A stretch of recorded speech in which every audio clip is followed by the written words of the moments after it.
ये बड़ा दुखद है, दुर्भाग्यशाली है।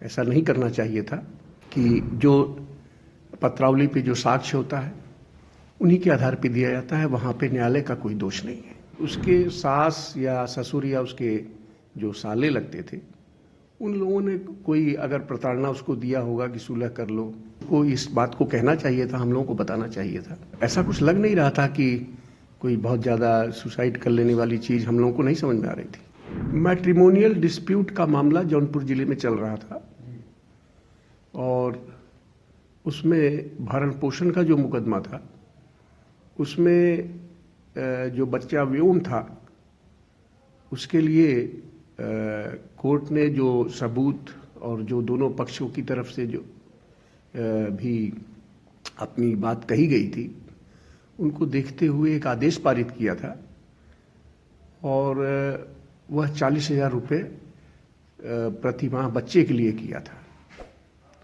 तो निश्चित रूप से अगर वह इनको ज़्यादा लग रहा था तो उसके लिए फोरम बना हुआ है कि अगर आप असंतुष्ट हैं तो उच्च न्यायालय में उसके लिए जा सकते थे।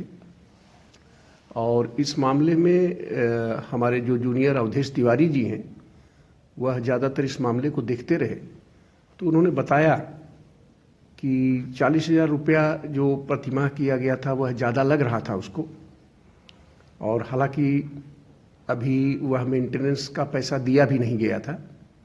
और इसी बीच में ये हम लोगों को सुनाई पड़ा कि उन्होंने आत्महत्या कर लिया है। ये बड़ा दुखद है, दुर्भाग्यशाली है। ऐसा नहीं करना चाहिए था और निश्चित रूप से अगर किसी कोने से ये आदेश ज़्यादा लग रहा था तो उसकी अपील हो सकती थी। दूसरी चीज़ ये सर, उसमें कानून पे कुछ आरोप लगाए हैं, तो उसमें कुछ कहना चाहेंगे? नहीं, देखिए, न्यायालय पे अगर उन्होंने ऐसी कोई चीज़ कही है तो वह गलत है। न्यायालय में बहुत से मामले आते हैं और न्यायालयों में हमारे जौनपुर ज़िले में न्यायालय हमारी ओवरबर्डन है, बहुत काम है।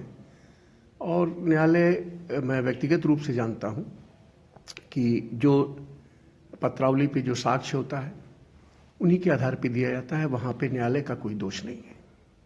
अच्छा, वो लोग रहने वाले कहाँ से थे? वो बिहार का बच्चा रहने वाला था। और ये शादी जो है ये आजकल जो ऑनलाइन वगैरह और सब चली है इस प्रक्रिया के तहत हुआ था। कोई अगुआ वगैरह नहीं था इस शादी का। अच्छा। और लड़का बेंगलोर रहता था, बेंगलोर से आता जाता था वो। और निश्चित रूप से कहीं न कहीं जो समझ में आता है कि उसके सास या ससुर या उसके जो साले लगते थे उन लोगों ने कोई अगर प्रताड़ना उसको दिया होगा कि सुलह कर लो, इतना पैसा लगेगा। तो ये आउट ऑफ रिकॉर्ड चीज़ें हैं। अगर ऐसा भी है तो उसको इस बात को कहना चाहिए था, हम लोगों को बताना चाहिए था। उसने ये अपने जो इस तरीके से सुसाइड किया वो गलत है। अच्छा, मतलब बीच में कभी उनका आना जाना हुआ था जौनपुर? बराबर तारीखों पे आना जाना रहता था। लमसम कितना महीने पहले या कभी? नहीं, ये मेरे ख्याल से 6 महीना पहले वो आए थे और हमारे बिस्तरे पे भी आए थे, मैंने देखा था उनको। और ऐसा कुछ लग नहीं रहा था कि कोई बहुत ज़्यादा सुसाइड कर लेने वाली चीज़ हम लोगों को नहीं समझ में आ रही थी। तो उनके परिवार की तरफ से कोई फ़ोन वगैरह आपके यहाँ? नहीं, अभी तक हमारे पास कोई ऐसी फ़ोन वगैरह मेरी जानकारी में नहीं आया है। अगर वो आएंगे तो जो भी पूछेंगे तो उसको बताया जाएगा।